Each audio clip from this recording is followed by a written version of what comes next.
especial. Gran gusto de saludarlos en este nuevo programa de Corrientes de Pensamiento.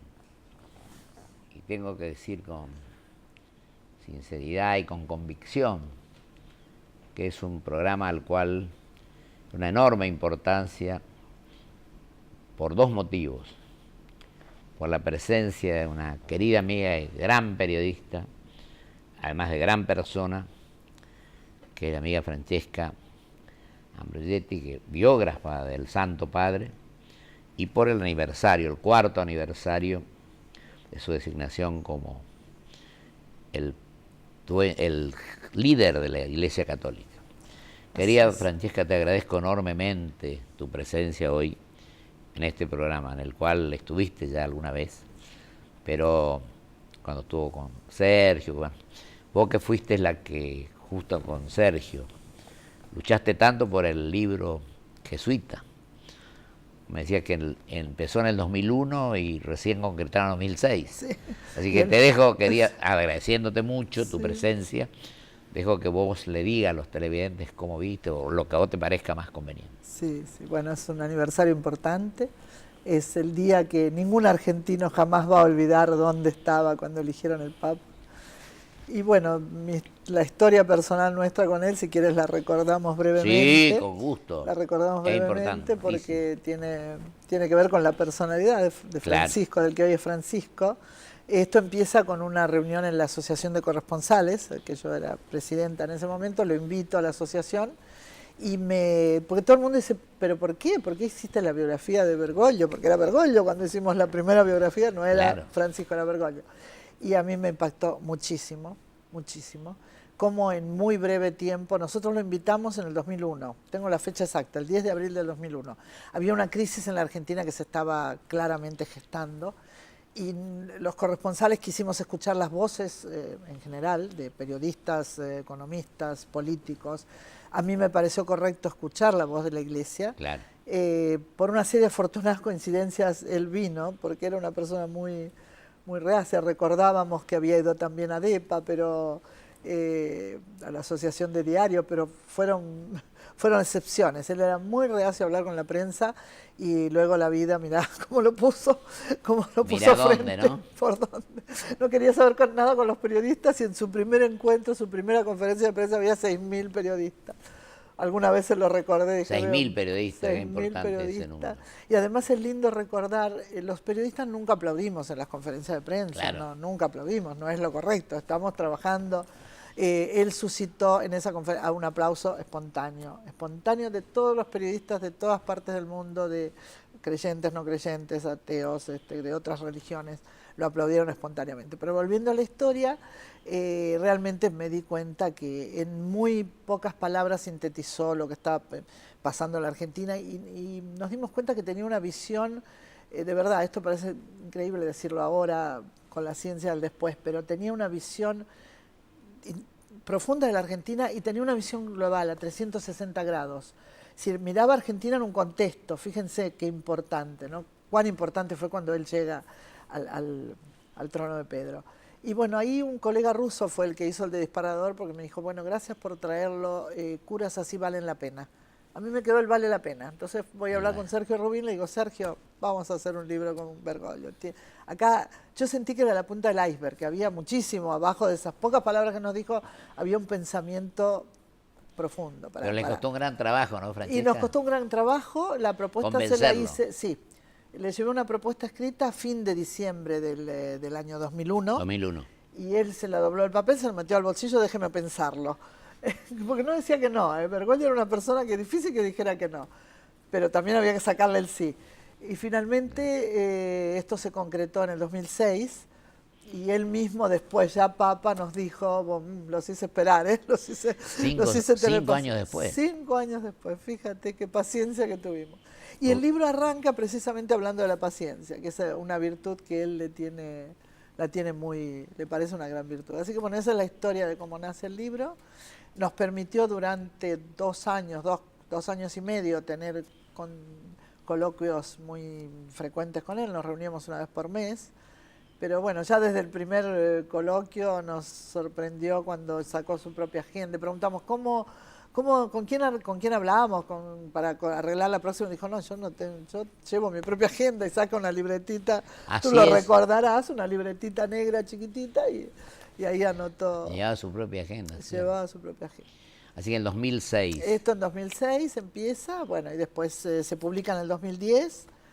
Ahí tengo otra anécdota que lo invitamos a él a la presentación y él dice, pero ustedes se piensan que yo me voy a pasar 2 horas escuchando que hablan de mí.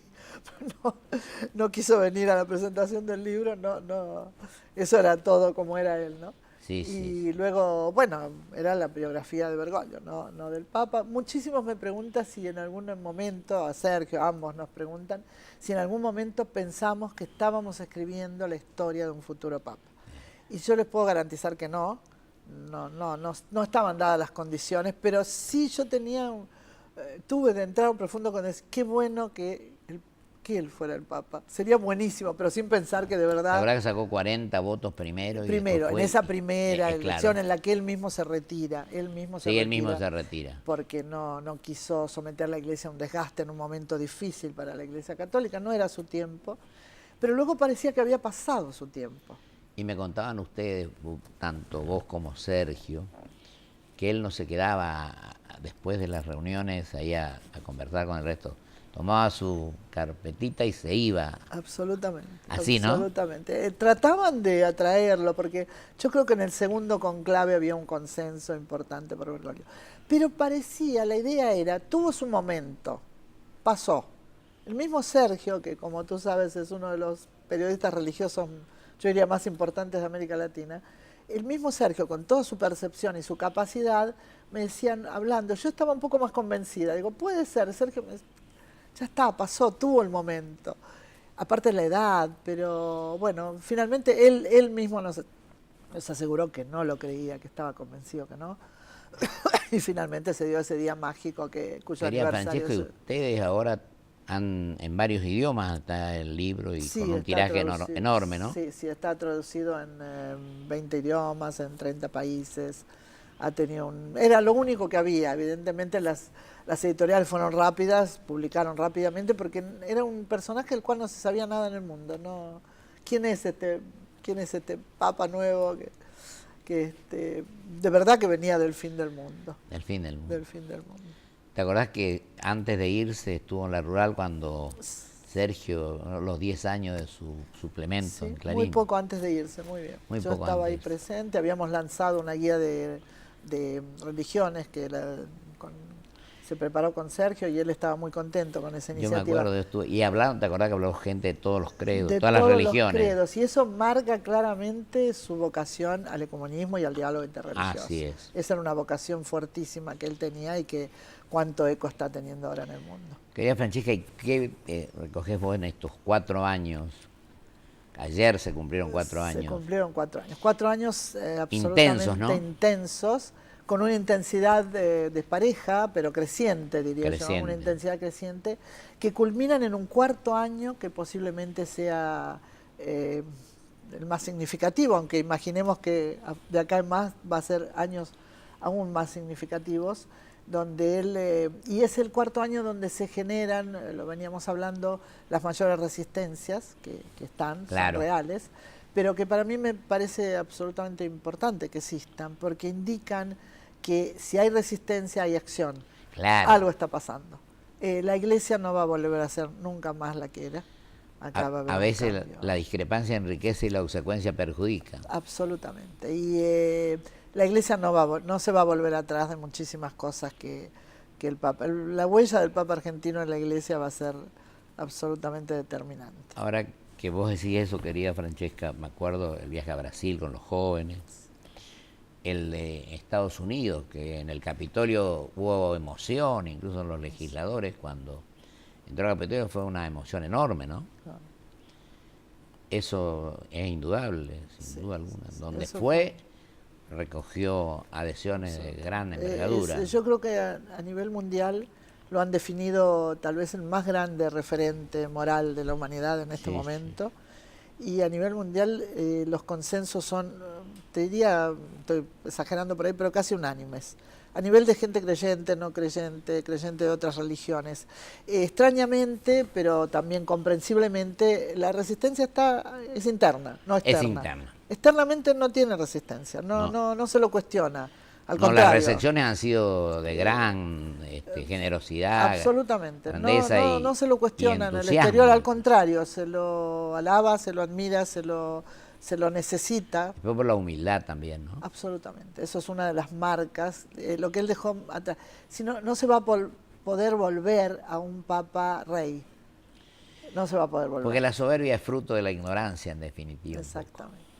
Y la gran reflexión que podemos hacer que atrás no se va a volver. Él va a dejar marcas de las que y una marca que dejó en el minuto cero de su papado, cuando rechaza todos los adornos que le querían presentar. Claro.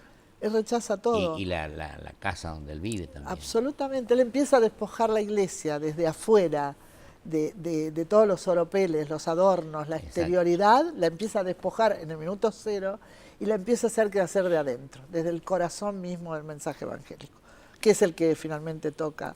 Es una iglesia que crece de adentro para afuera y de afuera se despoja. Yo veo esa imagen de una esfera. Además con una comunicación con todos los sectores, sin ninguna, mejor dicho, sin cerrarse a defender solamente lo que él cree. Absolutamente, eso es una de las características. Además sabe escuchar, que también es importante. Sabe escuchar, tiene una memoria increíble, tengo anécdotas que de verdad casi poco creíbles de hasta qué punto su memoria es, y tiene la capacidad de escuchar. Es una persona que cuando escucha, escucha. Y yo dije alguna vez acá que no es lo mismo oír que escuchar, y él escucha.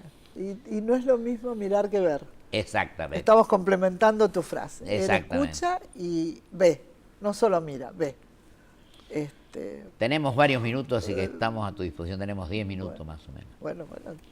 Así que te dejo que vos desarrolles si querés volvemos tu experiencia, al tema lo que vos quieras, querida Francesca. Sí. Me gustaría por un minuto volver a esta imagen de una iglesia que se despoja exteriormente, que crece. Entonces, al despojarse exteriormente, el mensaje central crece y empieza a permeabilizar, a entrar en las capas de la iglesia. Entonces él ha hecho un trabajo de afuera para adentro y de adentro para afuera. Así que a nivel iglesia, te digo, me parece claro que no hay una vuelta atrás. Y nos decía nuestro gran amigo Daniel Dessain, que va a estar el próximo jueves invitado para el jueves, que vuelve a ser presidente de ADEPA, que en el 2006 estuvo ahí hablando en ADEPA. Sí, yo estaba presente, no Daniel, que es muy joven, y en ese momento todavía no era presidente. No era presidente. Pero yo sí estuve y hizo un discurso maravilloso con la importancia de la comunicación, de la prensa, y que él mismo recordó, ves la memoria prodigiosa a la que te hablo, hace poco recordó en una entrevista que él, hablando de la prensa, en ADEPA había dicho... Sobre todo defensor de la libertad, en definitiva, que ADEPA es lo que defiende fundamentalmente. Sí, él había ido... Miren, una cosa, él nunca salía de noche, nunca. En Roma sí, me contaron que estando en Roma sí, a veces iba alguna de noche, pero en Buenos Aires nunca. Y ese día hizo una excepción, fue a la cena, y en la cena, pero no se quedó a cenar. Pidió por favor hablar al principio, al comienzo, y no se quedó a cenar.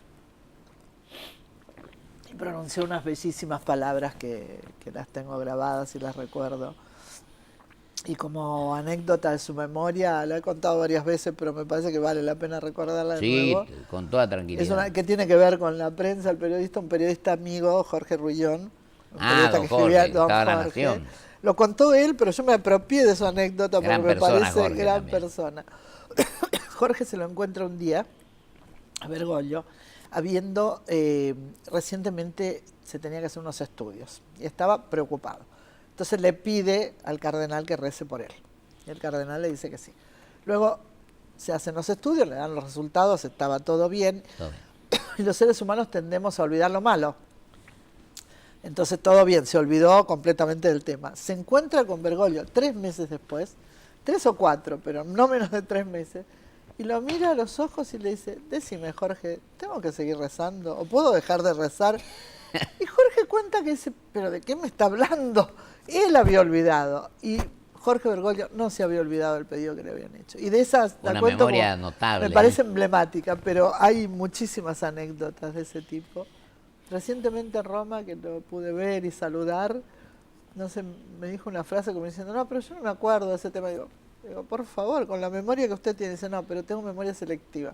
Me acuerdo, con lo cual con las cosas tiende a recordar las cosas buenas y no las cosas malas. Las cosas malas. Exactamente. O sea, la memoria selectiva. Y bueno, querida Francesca, y después, bueno, todos los viajes que ha hecho en estos 4 años, ¿no? Bueno, eso realmente es una historia que, bueno, que esperemos que finalmente falta el viaje a Argentina, pero que... Pero parece el 2018, sí, cuando venga a nadie lo sabe, no está confirmado, pero claro, deseamos creer que en el 2008 finalmente venga, pero sí, los viajes han sido una cosa... Desde que se fue, no volvió hasta ahora. Vuelto. Pero eso, mira, hablándolo con las personas que lo conocen, coinciden conmigo, siempre Jorge Bergoglio fue una persona que postergó lo propio. Siempre. Se brindó a los demás. Él, por ejemplo, no pasaba las fiestas con su familia. Y eso que venía de una familia italiana donde sagrado pasar las fiestas juntos. La familia italiana marca absolutamente con este sello de estar todos juntos. Y él no, él pasaba en parroquias lejanas, sacerdotes enfermos, lugares donde lo necesitaran. Entonces él claramente dijo, bueno, me necesitan más en otros lados que en mi propio país, y postergó su vuelta a casa. Su vuelta a casa. Sin embargo, creo que te extraña, eso es casi... Y claro. Extraña, porque él siempre decía, yo fuera de Buenos Aires, eso nos lo dijo a nosotros, está en el libro, en el Jesuita, en el primer libro, decía, ¿sí? No se le pidió a sus superiores, no me saquen de Buenos Aires, porque yo fuera de Buenos Aires no sé hacer nada. Y lo que le comentamos con Sergio en uno de los encuentros futuros, vio que sí que podía hacer algo fuera de Buenos Aires, no era solo en Buenos Aires, podía hacer algo también afuera de Buenos Aires. Pero ahí está haciendo por el mundo, en definitiva. Por el mundo. Eso me encanta que hayamos tocado este tema de cuánto marcó el mundo. Sí. Y qué profundo cambio. Evidentemente el 4.º año fue muy importante, fue el año en que se generó tal vez la más grande polémica en el seno de la Iglesia, que es la polémica por el tema de los divorciados. De todas maneras quería, yo te digo, Francesca, es un ser humano. Absolutamente. Él lo dijo en una última entrevista. Dijo, entonces me parece muy bien que él plantee en lo que cree, en lo que siente y en lo que él está convencido que hay que hacer. Podés coincidir, no podés coincidir, pero creo que el resultado es totalmente positivo. Sí, y que escucha y que hace que los demás, intenta que los demás escuchen y no oigan solamente. Volvemos a la frase que dijiste antes. Y ahí, el año pasado, con el Amoris Laetitia, fue donde se generaron las mayores resistencias. Las resistencias al cambio, pero los cambios que evidentemente no pueden esperar. La Iglesia totalmente. no podía esperar. Y los cambios, sobre todo los cambios profundos, los cambios que en realidad hay que apostar a los cambios que quedan, que permanezcan. Claro. Digamos, no a lo transitorio, diremos. Exactamente, el cambio de enfoque, el cambio de dónde miro, las cosas son siempre las mismas, pueden cambiar según las mires de un lado o de otro. Creo que él enseñó, justamente al venir del fin del mundo, al tener una mirada exterior, llamémosla exterior, hacia este centro, que estaba en verdad, el centro y el núcleo de la Iglesia estaba pasando por un momento difícil, él trae la mirada de afuera y es esa mirada que permite el cambio profundo y sustancial. Con gran convicción, por cierto. Con gran convicción.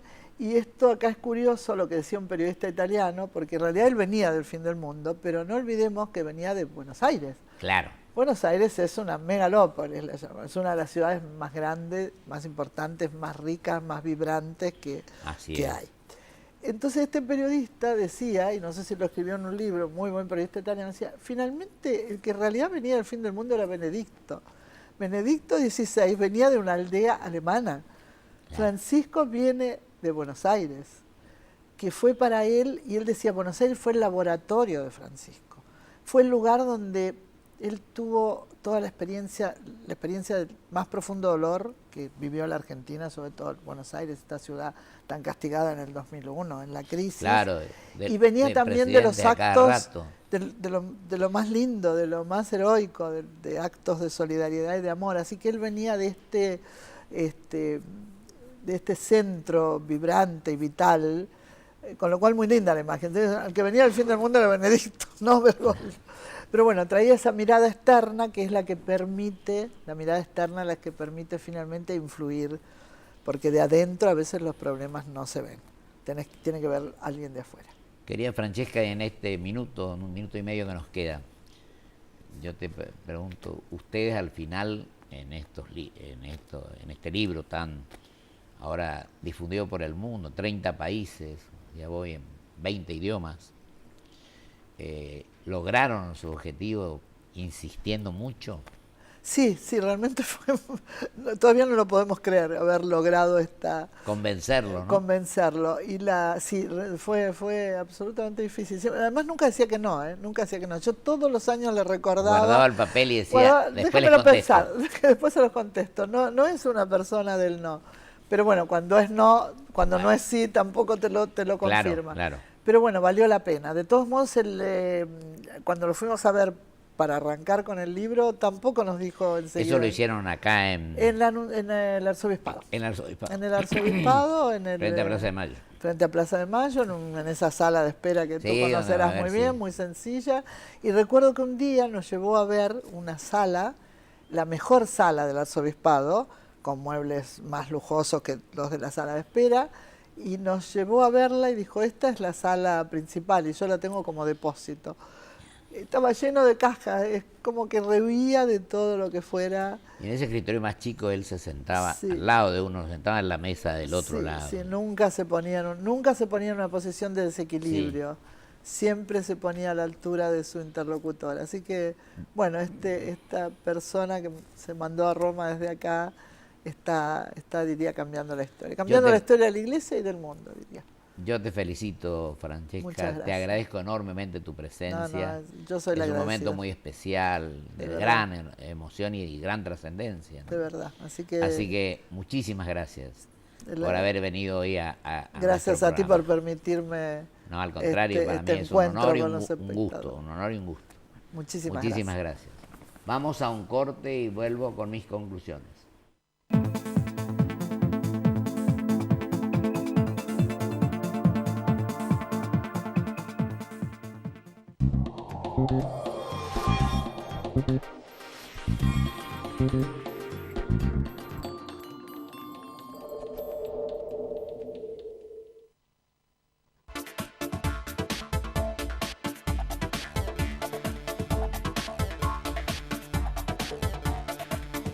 En Provincia ART, nuestro trabajo es protegerte en el tuyo. Provincia ART, la aseguradora de riesgos del trabajo del Grupo Provincia. Hoy, querida mía, pidamos al banco con alegría, tratemos de vivir sin fantasía, pidamos por favor que estoy al día. Grupo Petersen, desde 1920, construyendo el país.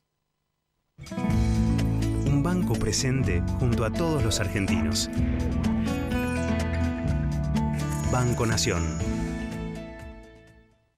Toyota, líder mundial en movilidad sustentable. En PAMI, convocamos a profesionales de la salud de todo el país a sumarse a nuestro equipo de médicos de cabecera. Ingresá a www.pami.org.ar para informarte sobre los requisitos. PAMI.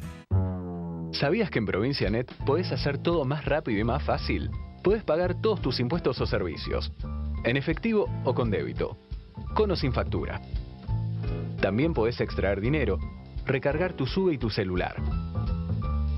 ProvinciaNet. Pagas como querés. Esta es la bolsa de valores, la de los valores que realmente importan. Un lugar donde se invierte en las acciones que nos hacen crecer como personas. Aquí encontramos a los inversores de la vida. Yo me convertí en inversor de la vida cuando entendí que no me estaba comprando un auto, no. Estaba invirtiendo en conocer lugares nuevos. Y que no estaba levantando 4 paredes.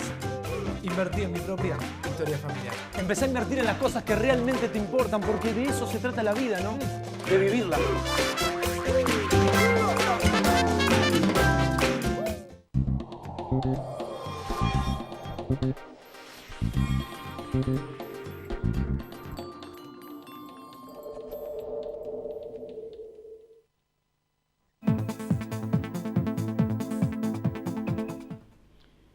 Debo agradecerle nuevamente a la querida amiga Francesca. Además, su exposición clara, terminante y sobre todo descarnada en cuanto a la actitud, a la postura que ha asumido entonces el cardenal Bergoglio, hoy el Santo Padre Francisco, que siempre ha puesto por delante de sus actitudes su humildad. Se puede coincidir o no en algunos casos, como yo dije, un ser humano, y él también lo dijo. El haberlo convencido a escribir este libro, el jesuita, junto con Sergio Rubín, y fundamentalmente que le ha dicho al mundo en sus viajes, en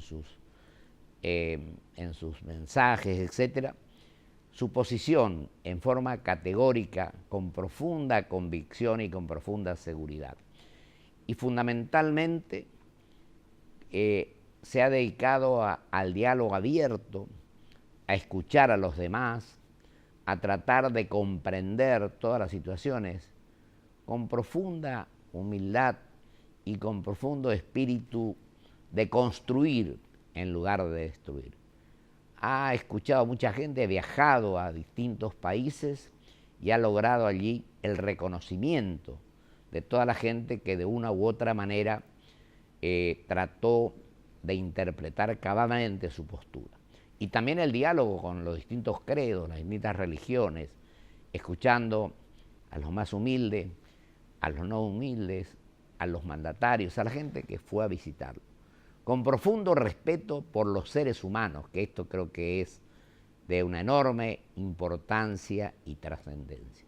Así que creo que en estos 4 años de actuación, representando a nuestro país, que todavía no ha vuelto a su país, pero aparentemente podría volver en el 2018, es que nos sentimos orgullosos los argentinos del nombre de su envergadura, de su capacidad, de su don de gente y de su humildad fundamentalmente.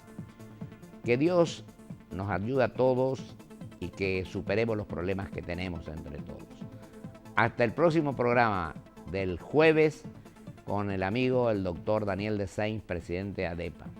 Muchísimas gracias.